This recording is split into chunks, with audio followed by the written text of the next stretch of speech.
Hi guys, I'm Anggraini Anindya, and in this video I'm going to tell you about the nouns. So several words have a similar meaning or they relate to each other in some way. There are a lot of names in English, but for now we are going to talk about four names. What are those? Those are hyponyms, synonyms, homonyms, and antonyms. Firstly, we have hyponyms. Hyponyms is a term for a specific member of a larger class. It is used for words that share a common meaning since they are part of the same area of a domain. For example, daisy, rose, and jasmine are all hyponyms for the word flower, but not vice versa. These terms are referred to as hyponym of flowers since they belong to the same subclass as the word flower. The second one is synonyms. Synonyms is a term for words that sound different but share similar meaning. When you want to restate sentence that you have heard or read, you can use synonyms. It also can be used to avoid overusing the same word. However, English has many synonyms, so the speaker must be careful to use the right word in the right place in the sentence to avoid changing the meaning of the sentence. For instance, the synonyms of good are fine and excellent, but they actually have slightly different meaning. Fine is more likely have a lesser degree of good, while excellent tends to have a greater degree of good. There are three types of synonyms according to how closely their meaning match. The first one is absolute synonyms.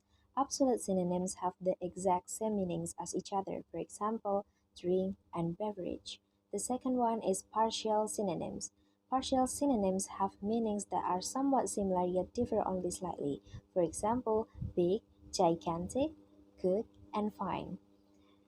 And the last one is near synonyms. Near synonyms are words with diverse meaning but still related to each other. For example, smart and witty. The third one is homonyms.